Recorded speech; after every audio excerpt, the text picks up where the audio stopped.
अस्सलाम वालेकुम जी। मेरा नाम सुहेल अब्बास है। नाज़रीन, आज हम देखेंगे एक क्वेश्चन अक्सर मेरे स्टूडेंट्स समटाइम्स करते हैं, या ओवरऑल ये हर C S S P M S aspirant का ये क्वेश्चन होता है कि क्या मैं सी एस एस या पी एम एस कर सकता हूँ या नहीं। क्या मेरे पास इतना पोटेंशियल है, क्या मेरे अंदर इतनी एलिजिबिलिटी है कि मैं इस चीज़ को क्रॉस कर सकूं या इस चीज़ को, इस एग्ज़ाम को क्लियर कर सकूं। Can I clear C S S exam.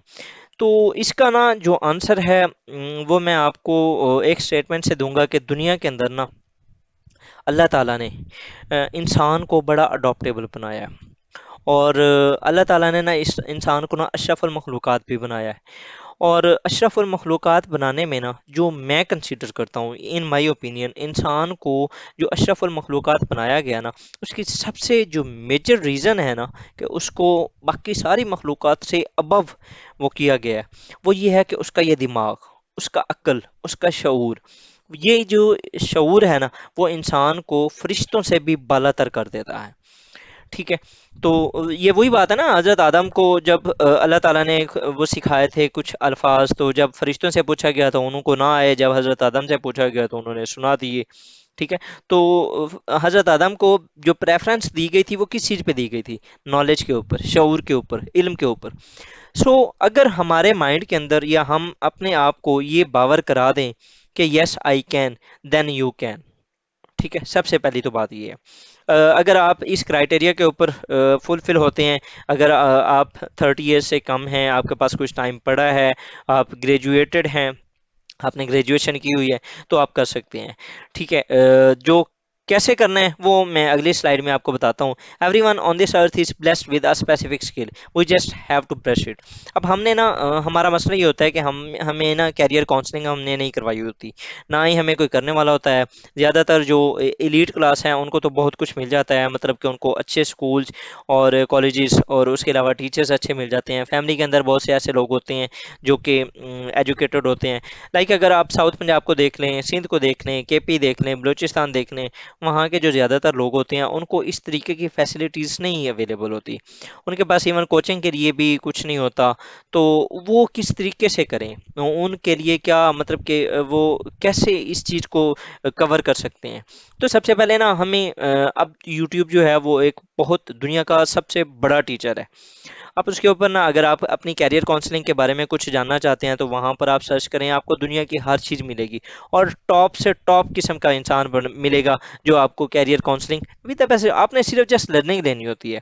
ठीक है। जो कैरियर काउंसलर्स होते हैं वो भी वही काम कर रहे होते हैं जो कि इस टाइम यूट्यूबर्स कर रहे हैं। तो आप जस्ट उनसे देखें, आप अपने आप को सीखें, आप देखें कि आप किस चीज़ के लिए बने हैं, and then switch to that specific field. Furthermore जी, जब हम आए clearing C S S and P M S exams के ऊपर कि हाँ क्या हम कर सकते हैं या नहीं कर सकते, तो मैं अपने एक्सपीरियंस से बताना चाह रहा हूँ कि जो मैं कंसिडर करता हूँ, इन माय ओपिनियन, ये कुछ चीज़ें हों, तो अगर आप इनमें से ये सारी जो चीज़ें हैं आपके पास हैं, तो होपफुली इंशाल्लाह ताला बफज़्ल खुदा मैं गारंटी के साथ कहता हूँ कि आप कर सकते हैं। उसके उसके अंदर ना आपके पास ये कुछ, ये तकरीबन ना 5 से 6 हैं आपके पास पॉइंट्स, जिनके ऊपर आपको काम करना होगा। आपके पास ये 5 से 6 चीज़ें होनी चाहिए, तो आप इंशाल्लाह ताला बफज़ल खुदा, आपको दुनिया की कोई ताकत भी सीएसपी बनने से, या आप जो आपकी डिज़ायर जॉब है वो लेने से आपको नहीं रोक सकती। सबसे पहले आपके पास एक प्लान होना चाहिए। ये बहुत ज़्यादा ज़रूरी है कि आपने अपना जो स्टडीज़ हैं उसको किस तरह कंटिन्यू करना है, आपने किस तरीके से जाना है, आपने अपनी पढ़ाई कैसे करनी है। आया कि आपने यूट्यूब से करनी है, आया कि आपने गूगल से करनी है, आया कि आपने बुक्स लेनी है, आया कि आपने कोई एकेडमी ज्वाइन करनी है, किसी मेंटोर के पास जाना है, कुछ भी। आपके पास एक प्रॉपर प्लान होना चाहिए कि मेरे पास ये एक पाइपलाइन है कि मैंने इसके साथ साथ ये चीज़ करनी है, और मैंने ऐसे पढ़ना है, ये मेरा एक प्रॉपर स्केजुअल है। ठीक है। तो आपके पास एक ना प्रॉपर प्लान होना चाहिए कि मैं अगर फॉर एग्जांपल जॉब होल्डर हूँ तो मैंने इतना टाइम इसको देना है, और फिर उस दिन वो देना है।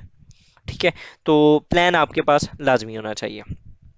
दूसरा, अगर आप कंसिस्टेंट हैं, ठीक है, every day you must have to follow your routine. आपने अगर फॉर एग्जांपल, चाहे शादी है, चाहे तूफान है, चाहे फौतगी है, कुछ भी है, ठीक है, आपने अपनी स्टडी को लाजमी देना होता है। अब इसके अंदर ये नहीं है कि फॉर एग्जांपल बाहर कोई इस तरीके के, अल्लाह ना करे, कोई ऐसा इवेंट हो भी जाता है, तो उसका, मेरा कहने का मकसद ये है, वो मैंने मुहावरतन लिया है कि आपने कंसिस्टेंट रहना है। मतलब कि एक अगर फॉर एग्जांपल आप एक चीज़ को स्टडी कर रहे हैं, अब ये नहीं है कि हम ना, हमारी जो जनरेशन है, जिस जनरेशन का मैं भी पार्ट हूँ, इसके अंदर ना हम मैक्सिमम कुछ भी काम, कोई भी काम करना चाहते हैं ना, तो 2 से 3 माह के अंदर हम तंग हो जाते हैं। फिर हम, अगर वो हमें रिजल्ट्स नहीं दे रहा होता, तो हम छोड़ देते हैं। और ये एक बहुत ही डिजास्टर सिचुएशन है फॉर द, जो मेरी जनरेशन है इसके लोगों को। ठीक है, और मैं बहुत ज़्यादा इन चीज़ों को मॉनिटर भी कर रहा हूँ, देख रहा हूँ, ऑब्जर्व कर रहा हूँ। तो ये जो हमारे अंदर ना कंसिस्टेंसी नहीं है, जिसकी वजह से हम कुछ बन नहीं पा रहे। तो कंसिस्टेंसी आपके लिए बहुत ज़्यादा ज़रूरी है। अगर आप अपने अंदर ये देखना चाहते हैं कि क्या मैं सीएसएस कर सकता हूँ, तो आपके पास एक प्लान होना चाहिए। दूसरा, आप कंसिस्टेंट होने चाहिए।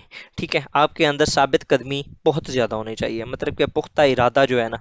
उसके बाद आपने हार्ड वर्क करना है, मेहनत। अगर आप मेहनती हैं, आप स्मार्ट वर्क करते हैं, आप मेहनती हैं, ज़हीन होना ना होना वो एक अलग बात है, मेहनती होना ये बहुत मैटर करता है। तो इन माय ओपिनियन, अगर आप हार्ड वर्किंग हैं, smart work with the passage of time इंसान अंडरस्टैंड कर लेता है कि किस तरीके से हमने करनी होती है।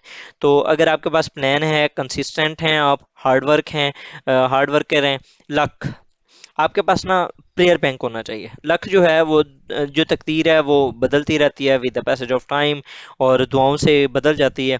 तो आपके पास ना अपना दुआ बैंक भी बहुत ज़्यादा होना चाहिए। मतलब कि पेरेंट्स आपके लिए दुआ करें। बाकी आप दुनिया के अंदर जितनी दुआ तो जितनी कमा सकती हैं, अल्टीमेट जो फैक्टर होता है ना, जिसने एंड पे जाके आपको, आपने मेहनत कर ली, आपने प्लान बनाया, आप कंसिस्टेंट रहे, करके ना आपने मैक्सिमम अपना दे के ना आपने एग्जाम दे दिए। अब जो रिजल्ट आना है ना, वो आपका लक फैक्टर है। अगर आपके किस्मत में है, अगर आपके नसीब में वो चीज़ लिखी हुई है, तो फिर तो आपको मिल जाएगी। अदरवाइज हम उसके ऊपर कुछ नहीं कह सकते।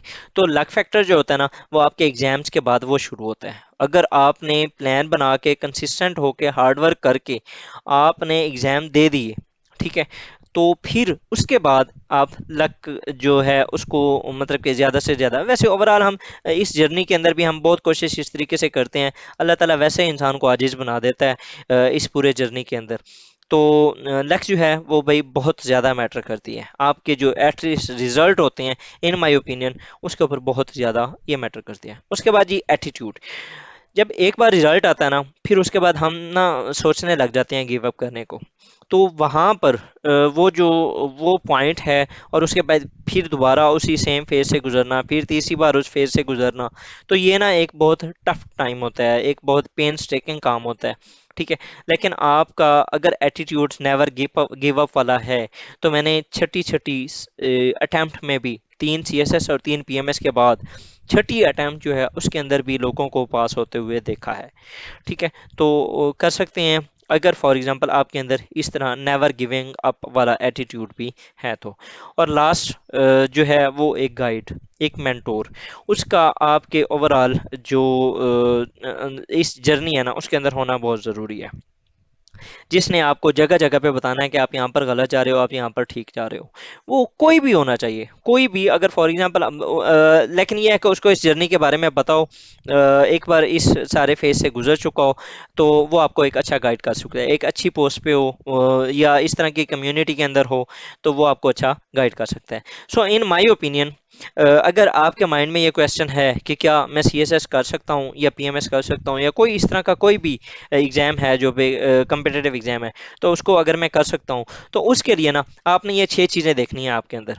अगर आपके पास प्लान है, अगर आप कंसिस्टेंट हैं, अगर आपके पास हार्ड वर्क है, आप हार्ड वर्किंग हैं, लक है, एटीट्यूड है, और गाइड है या मेंटोर है, तो इन माय ओपिनियन, ये एक मेरा पर्सनल ओपिनियन है कि दुनिया की कोई ताकत भी आपको नहीं रोक सकती, क्योंकि लक आपके साथ है। अल्टीमेट जो फैक्टर होता है ना, वो लक का होता है, जिसने आपको पास या फेल करना होता है। ठीक है, आपकी सारी मेहनत और उस सारी सिचुएशन के बाद, आपने जर्नी के बाद, तो अगर वो भी आपके पास है, तो इंशाल्लाह ताला बफज़ल खुदा you will be across the river. इसके अलावा अगर फॉर एग्जांपल इसके अंदर आप किसी भी एक फैक्टर को लैक कर रहे हैं, तो हम उसको जनरेट भी कर सकते हैं, हम उसके ऊपर काम भी कर सकते हैं। अगर फॉर एग्जांपल आप इनमें से तीन चार चीज़ें ऐसी हैं जो आपके पास हैं और कोई एक दो मिसिंग है, तो आप उनको पैदा करें। अगर फॉर जी ये छह चीज़ें थी इन माय ओपिनियन, किसी भी competitive एग्जाम को, चाहे वो सीएसएस हो, चाहे पीएमएस हो, चाहे आईएसएसपी हो, या कोई भी आईएएस का इंडियन हो, यूपीएससी हो, या कोई भी दुनिया का मुश्किल से मुश्किल तरीन एग्जाम भी आप इन छह चीज़ों से कर सकते हैं। अगर आपके पास प्लान है, आप कंसिस्टेंट हैं, आप हार्ड वर्किंग हैं, आपके आपका एटीट्यूड नेवर गिविंग अप वाला है, आप एक आपके पास एक अच्छा मेंटोर है, और आपके पास लक फैक्टर है, तो मुझे नहीं लगता कि आप कभी भी नाकाम हो सकते हैं। If you have all the above mentioned factors, there is no power on earth that can hinder your way to be a CSP, PSP और AC और कोई भी आप जो भी आप बनना चाहते हैं। तो मेरी दुआ है जी कि अल्लाह ताला आपको ये छह जो फैक्टर्स हैं वो दे, और अल्लाह ताला आपका हामी और नासिर हो, अल्लाह ताला आप लोगों को कामयाब करे, और हमें उस कामयाबी का पार्ट बनने की तौफीक अता फरमाए। तो thank you ji for watching my video. अगर आपको अच्छी लगी हो तो इसे लाइक करें, सब्सक्राइब करें और शेयर करें with your friends. Thank you, शुक्रिया, अल्लाह हाफिज़, दुआ में याद रखिएगा।